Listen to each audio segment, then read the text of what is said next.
You're listening to the Mind Over Murder podcast. My name is Bill Thomas. I'm a writer, consulting producer, and now podcaster. I am now trying to use my experience as the brother of a murder victim to help other victims of violent crime. I'm working on a book on the unsolved Colonial Parkway Murders, and I'm the co-administrator of the Colonial Parkway Murders Facebook group, together with Kristin Dilley.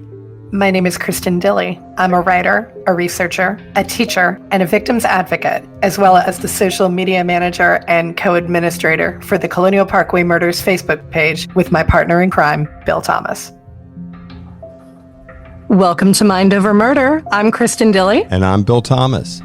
And we're honored to be joined today by Reginald Reed, author of The Day My Mother Never Came Home, about the murder of his mother, Selonia Reed. Reggie, thank you so much for joining us today.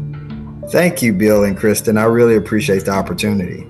We are a victim-friendly podcast, and so we are always interested in learning the stories of people who have been touched by violent crime and who have survived it as well. And your amazing, excellent memoir is an example of both of those things. So thank you very much for sharing with us today, and please accept our condolences on your loss. Thank you. Tell us a little bit about your mother, Selonia. You were a young boy when you lost her. What are your memories of her? I wish I obviously had more memories, but from what I do remember, I remember she was a kind-hearted soul. I was her world. I remember that. And just from other people sharing their thoughts and memories involving our relationship, everything revolved around me. I was her pride and joy, which makes me smile and cry at the same time because I wish I could have experienced that longer in life. One trait I did take away, and one thing that always stick close to me, is that she was a phenomenal baker. She loved to bake. There's cake, pies, cookies, things of that nature. And that's one of the things I carried on. Like, I love to bake. Now, I do want to preface that I'm not like your modern day Betty Crocker or anything like that. My baking skills are pretty much read the directions on back of a box. But I like to think I'm doing something special. So you probably are. Yeah, but no, she was, the more and more I really learned from others of how she was. But those are some of my firsthand experience and memories of my mother while growing up. Can you tell us a little bit about her murder, the investigation, and when it ultimately turned into a cold case for your family? Yeah, so back in 1987, I was 6 years old at the time, and it was the worst day of my life, just waking up, and my mother wasn't there. The title of my book, The Day My Mother Never Came Home. It was a night I'll never forget for obvious reasons. I remember vaguely my dad and we were at the house at home playing video games late that Saturday night, and my mother stepped out for a minute. She went out with friends, from my recollection. And the next morning, I woke up to chaos. And when I say chaos, family, law enforcement, just a lot of chaos. And at 6, you really don't know to the extent of what happened, right? I didn't really know that, hey, my mother was butchered and brutally murdered. But I knew something wasn't right, and my mom wasn't there. Fast forward, I later took on the liberty, as I began to get older, early teenage years, to do my own due diligence and research what actually happened. I heard, I guess, previously throughout my childhood of what happened, but I wanted to see for myself. I did my own research and actually found this resource called microfilm. I'm sure you're familiar. At the local library, and just research that time period. And one day I remember just boom, there it was. I forget the title verbatim, but it was like local Hammond woman found murdered, blah, blah, blah. And I was like, that's my mom. It was such, not saying that one murder or one death is worse or better than the other, but it was such a gruesome act. I felt like I was reading about someone else. How old would you say you were when you found the microfilm? And it's funny, we both laughed because we both researched a number of things for school as well as for the Mind Over Murder podcast. So we tell people, our listeners, all the time, and I know Kristin says this to her students as well, that not everything is on the World Wide Web. There's still a ton of newspaper and other content, older magazines that are only on microfiche that have never been converted. But how old were you, Reggie, when you were first looking at the microfilm? I think I was around like 13, 14. Did the librarians know what you were looking for? No. Oh, No, they didn't. Like sometimes I would, as a kid, I would go to the librarian and ask, but you didn't do that in this example.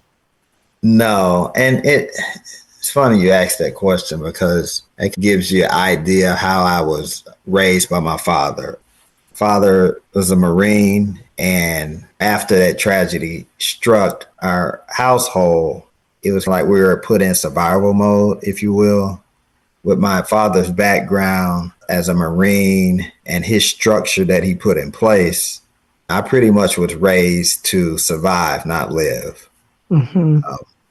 I know that sounds probably not a bad thing, but as a kid, you want to live. Like I have a 5-year-old and a 7-month-old, and I'm constantly daily like trying to balance, not trying to be the strict parent at all times, just because my wife gets on me because of that. But it kind of ties into how I was raised, right? Like I was raised to survive and know how to navigate through life as an individual, which was a huge benefit. Don't get me wrong, but I missed out on so much as a kid. So to your question, Bill, and I'm not saying this like bragging or anything, but I was self-sufficient and independent early on in life because I had to be. It was just my dad and I. And we all know how mothers come in and they're the comfort. They're the comforters. There's nothing against us dads out there. Shout out to all the dads and the fathers, but it's the mom who provides that extra level of TLC, that tender love and care. And that was taken away from me. It's absolutely devastating. You articulated so beautifully in the memoir about what you have lost, what you wish you had been able to continue to have with your mother, that sense of love and care. Not to say that your father didn't love you, but you definitely articulate how particular it is to have the love of a mother in your life and how traumatic it is when it's taken away. One of the things that I was particularly struck by when I was reading was the fact that during the investigation into your mother's murder, local law enforcement actually pulled you aside as a 6-year-old and interviewed you. Looking back on that now, how do you feel about the fact that investigators interviewed this poor 6-year-old boy who'd had a massive traumatic loss? What could they have been thinking? Did they ever share the rationale behind that? No, I never got the answer to why and what they were hoping to achieve by doing so. But as I referenced in the book, when I first was made aware of that video, again, it was a moment I'm like, is this me? Like looking at a 6-year-old being interviewed a month later after his mother been murdered.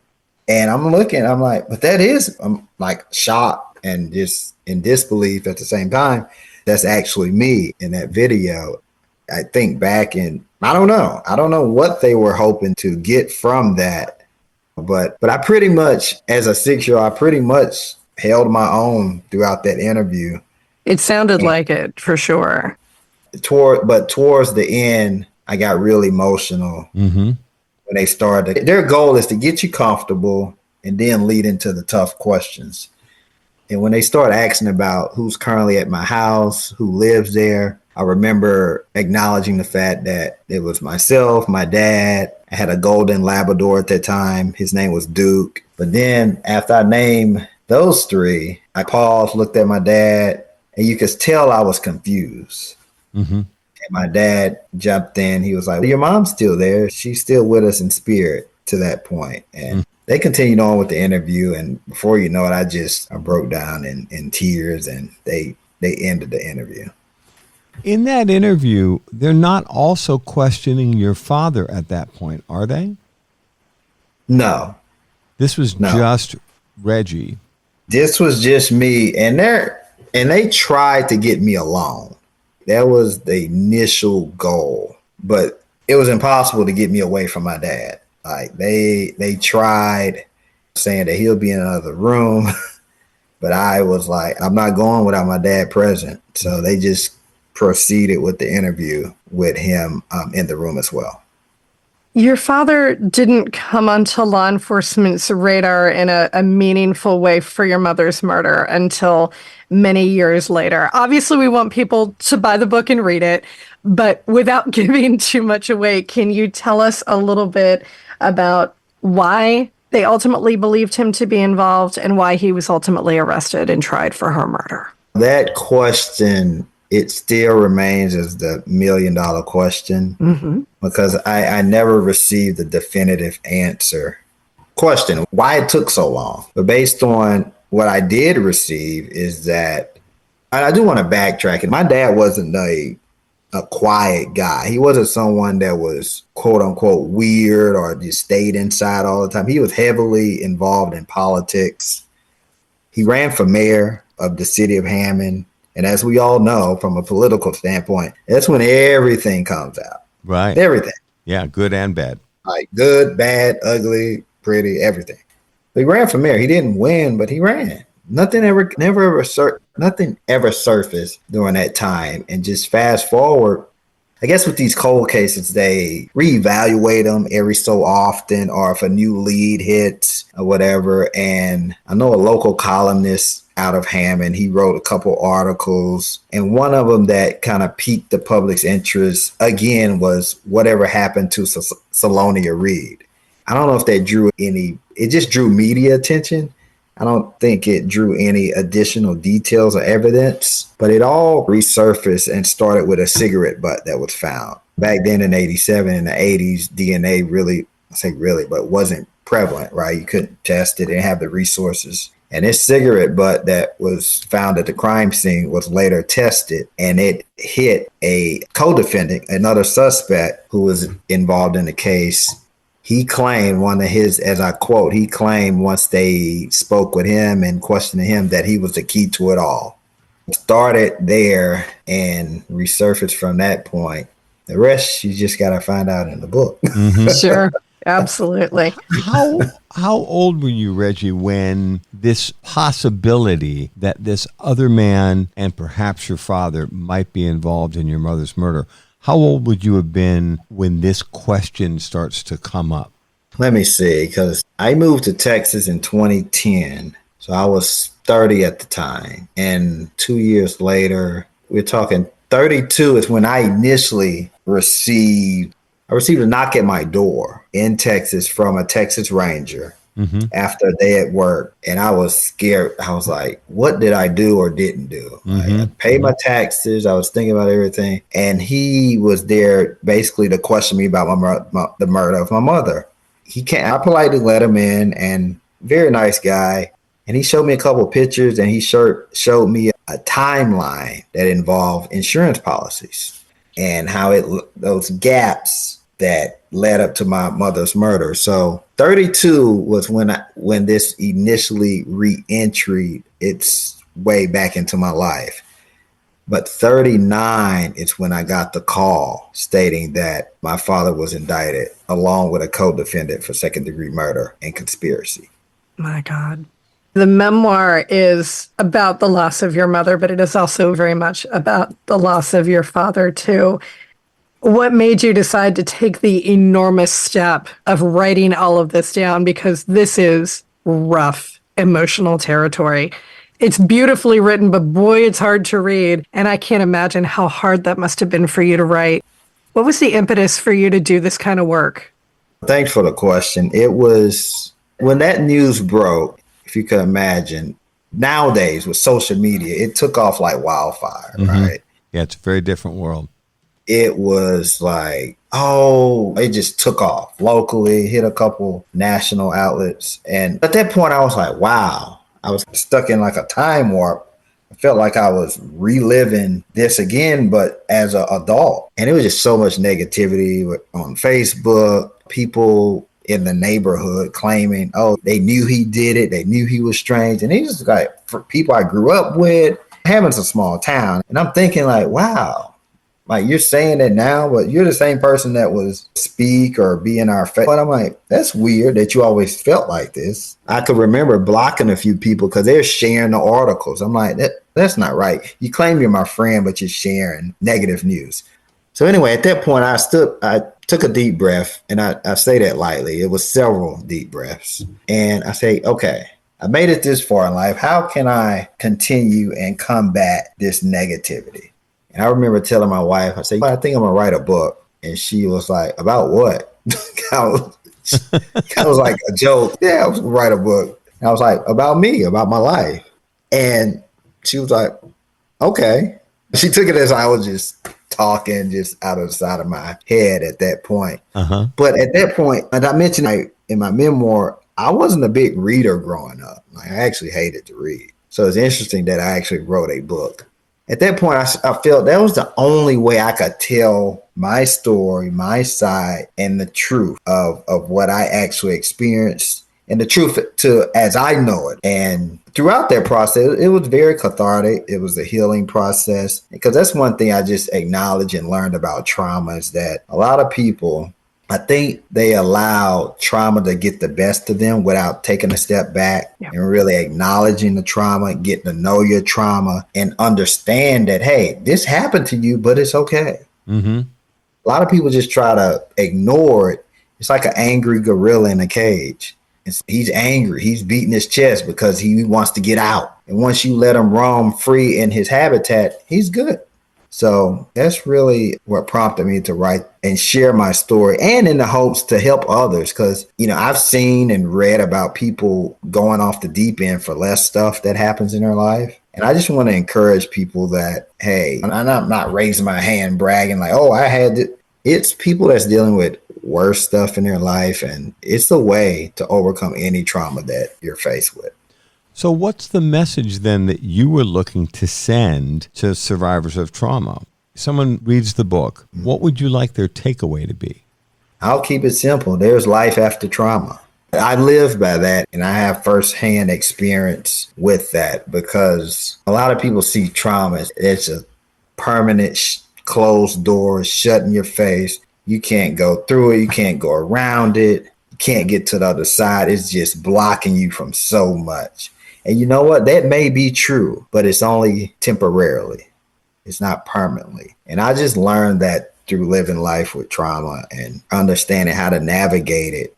And another big component of that is forgiveness. I've written an article that was published in Newsweek about continuing to maintain my relationship with my father despite the outcome of all this. And I got some negative press on that, negative comments from strangers. And I stand by my decision, because at the end of the day, that's what gives me a lot of peace, is that I'm not holding in all that anger and animosity. Because I think when people deal with trauma and it's inflicted by others, that anger and animosity can cause you to do other things or just hate life. You write really movingly about the process of healing from trauma, and you talk about being a compassionate witness for others who have lived it and survived it and have gone on to thrive like yourself in spite of it.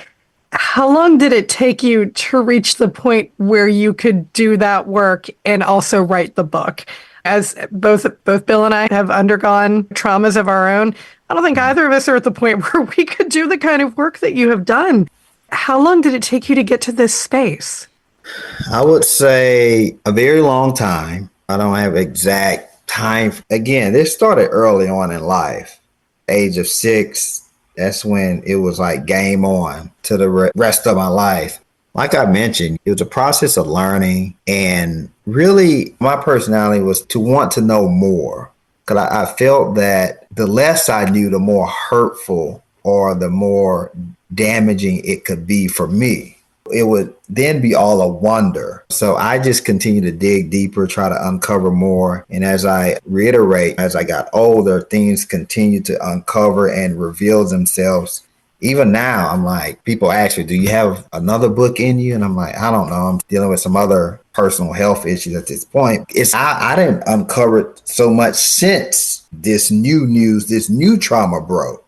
I think I really got the courage when this all resurfaced, because at that point, I remember having a conversation with my wife about, do I really know what happened to my mom? And do I really want to find out more? And it was a point I was like, it's not that I forgot about her or anything, but I was like, don't wake a wild bear or angry bear, right? So when everything resurfaced, I say, I'm going to take this opportunity and just turn it into a positive the best way I can, because I'm all about positivity. And I was like, there's no way I was going to let this. I've came so far in life, personally, professionally. It's no way I'm going to let this just overshadow what I have accomplished.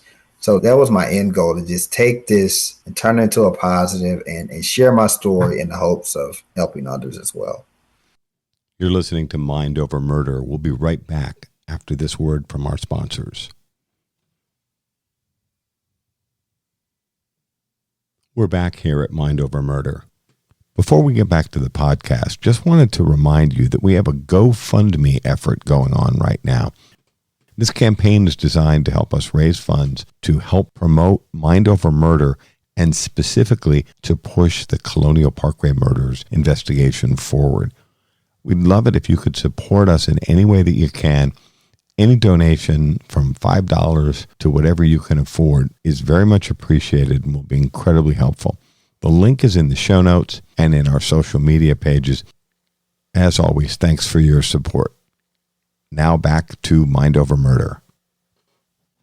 When you said that you were looking to develop as much of an understanding of what had happened, Reggie, does that mean you're actually going back and looking at things that are really difficult, even the circumstances of your mother's death? Yes.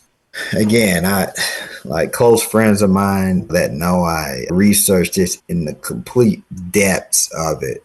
They think I'm crazy, because they was like, there's no way I could know or see or would want to know and see those things. Mm-hmm. But for me, it was the opposite. It was a sort of closure, right? When you hear that your mother was murdered, stabbed over a dozen times with an object similar to an ice pick, left with an umbrella in between her legs. You hear this stuff, you read it, and you're like, seriously? For me, it was like hearing it, seeing it, it closed that gap. It just gave me a sense of this weird closure. It also gave me, I wouldn't say, it did give me more sadness, obviously, because I'm human, right? But it made me just really understand and more of, man, what I missed out on in life. That she was physically taken away from me. Mm-hmm. I'm not saying dying from cancer or accident. They're all horrible losses, but it's like she was physically, purposefully taken away from me. Did the experience of losing a parent at such a young age change how you parent your own children? Yes, it did, or it does, because I see, and every day in, day out, our son is a mama's boy, and I'm chopped liver, unless he wants to play the PlayStation or something. And Dad's role. It's like, and it's a constant reminder, man, I didn't have this. I had it at like this age, right? But like growing up and just seeing how others interact with their moms, and I was like, man, such a beautiful thing. But to your question, yes, it makes me more conscious and aware of how I discipline our kid. A part of my book is I love you.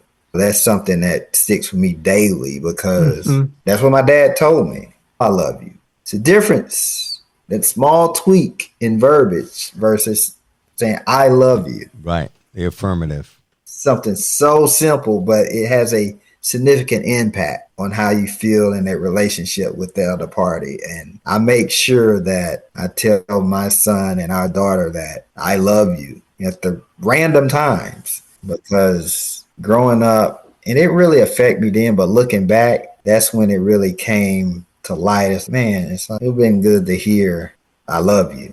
In that way, you're a bit more of a modern dad. In other words, I'm older than you are. And when I think about my father never said I love you to us, right, the four kids. But you sound like you're coming at this from what I would regard as a more modern, in touch with your feelings as a father and as a man than your father might have been a generation ago. Yes. And I'm real cognizant of that because, like I say, I don't want, because it's just human nature. Like my upbringing, it was not your traditional upbringing, very fragmented, a lot of moving parts, right? And that's not to say, oh, I want to spoil my son or my daughter. Definitely don't want to do that. I want to, like I said earlier, I want to provide a fair balance, just letting them know, making them aware what's right and what's wrong. And hey, it's okay to be disciplined. Because I think the structure that my dad provided and his strict ways and attributes helped me significantly navigate through life, become independent early. I would arguably say that I didn't really enjoy childhood. And I don't want my kids to feel like that. I want them to enjoy childhood, but also want them to be responsible, which is hard. It is. When you have, like my wife said, oh, he's only 4, he's only 5. I'm like, yeah, one day you're going to be like, he's only 13. I'm like, it's going to be too late. So anyway. But there's that balance you were talking about where you want them to know they're loved and supported, but you can't get away with everything, even though you are 4 years old and super cute. Exactly. And obviously, this next question will be something that you'll reflect on probably many years down the road. Talking about this concept of generational trauma, when your son and then eventually your daughter are old enough to understand, hey, dad wrote a book and he wrote a book about this horrible thing that happened to our grandmother. Is that something you're willing to share with them and tell them about and teach them, here's what happened, but I learned from it? Or is that something that you want to keep separate from them so that they don't have to undergo the kind of trauma that you went through? I'm a big fan of transparency. As a parent, I want to be proactive. Obviously, I wrote a book. It's like for anybody in the world to read the story if they're interested, right? Or look up my name or whatever. They'll see a bunch of information out there. But no, part of the reason for the book is to leave a legacy, right? Part of my legacy and our family's legacy, because it's stuff I want to know about my great grandmother or whatever that I really don't know about. And I think it's important just to add clarity to our family's history.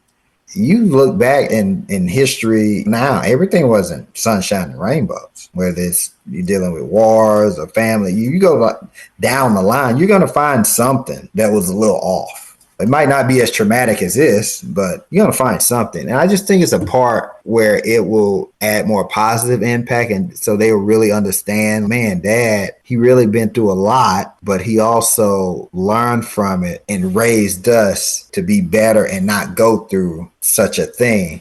And I think it also gives them the strength to overcome obstacles, just knowing that I try to stay ahead of the trauma that I experienced and just be a leader in that aspect. As an individual, then as a father, then as a husband. So I have no regrets when they get of proper age, whatever question they want to know. I already have books signed to them.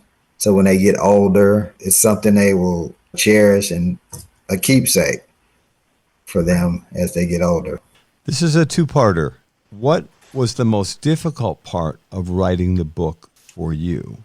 I would say really just collating all of the, information, reports, documentation, interviews, and just really collating as much information as possible.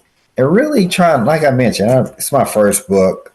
Just really trying to, it's my story. I know my story, but how do I put that in the format of a book? I had no idea. So I literally hired a team. I hired a graphic designer for my cover. And that house on the front of that cover is the actual house that I grew up in. And it still stands today. That was the house my dad was still living in before he got indicted and so forth. But I would say that's the hardest part, just putting everything in perspective. And really, and that's from a technical standpoint. Other than that, it was just reliving the whole idea from day one all the way up to now and so forth. That was really challenging, and that's why it almost took me 4 years to write the book. It was harrowing when I got to the part where you were watching the crime scene video and reading the autopsy. I was like, oh my heavens. I cannot believe that you had the fortitude to do that. It would have made me a basket case. Yeah, Kristin, it was a lot to unpack. Very heavy. That was my purpose. I wanted people to feel me and just really understand that, hey, man, somebody could have it a lot rougher than you, 10 times, 100 times, 1,000 times. And that was one of my goals. I just wanted to keep it as real as possible in respect to my mother and all parties involved. Yeah, the crime scene was very tough. It was very tough, but it was something, like I mentioned earlier, reading about what happened versus seeing what happened. For me, it was this weird closure for me because I'm the type, I'd rather do it versus wondering what if. Sure. So I'd rather see it versus just reading about it if that option's available. Did law enforcement give you full access to the case files as the years went by? No.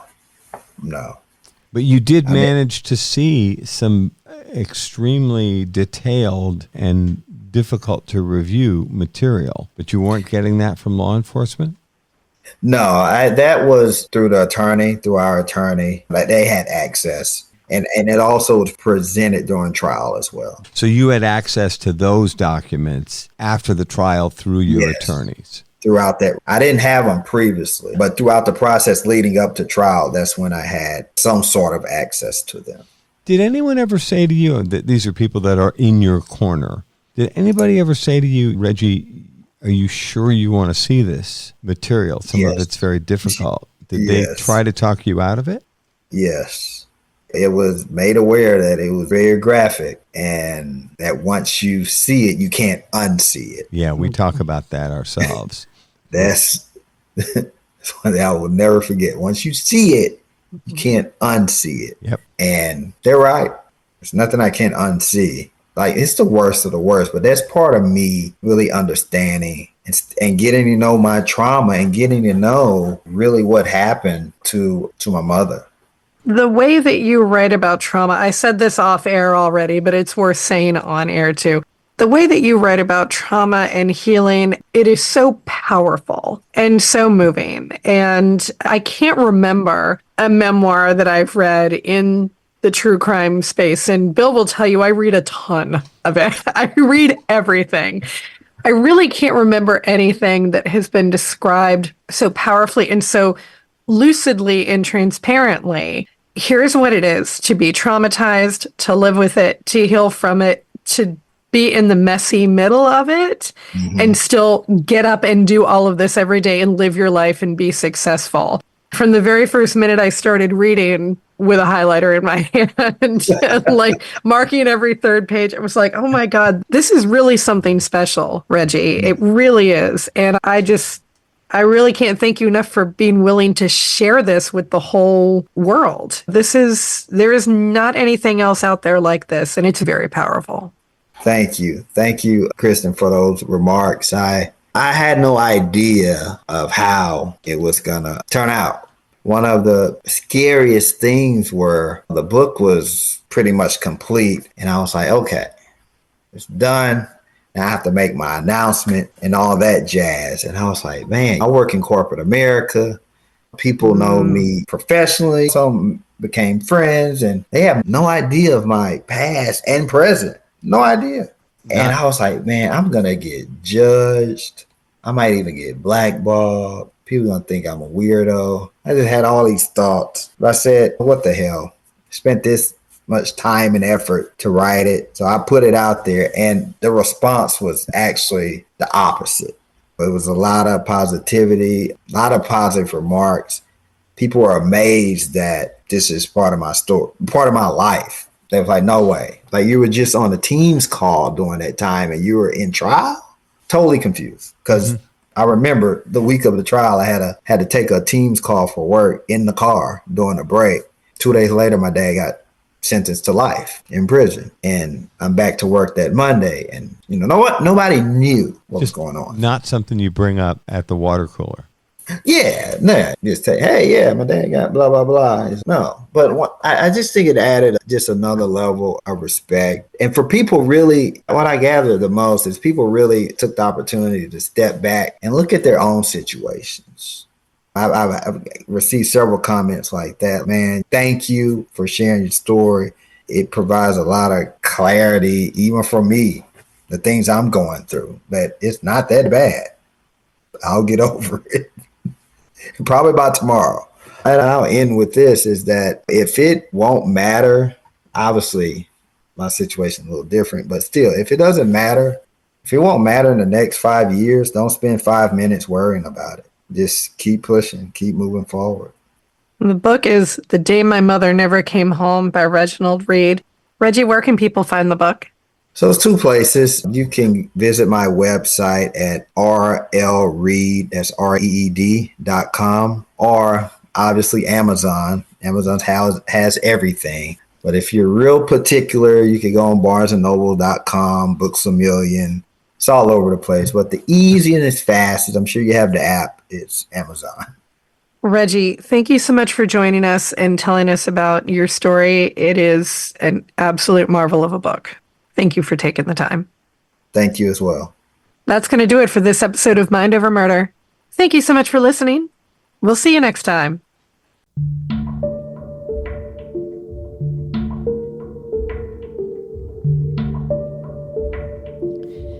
Mind Over Murder is a production of Absolute Zero and Another Dog Productions.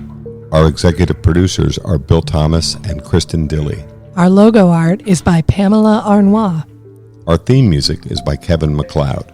Mind Over Murder is distributed in partnership with Crawl Space Media.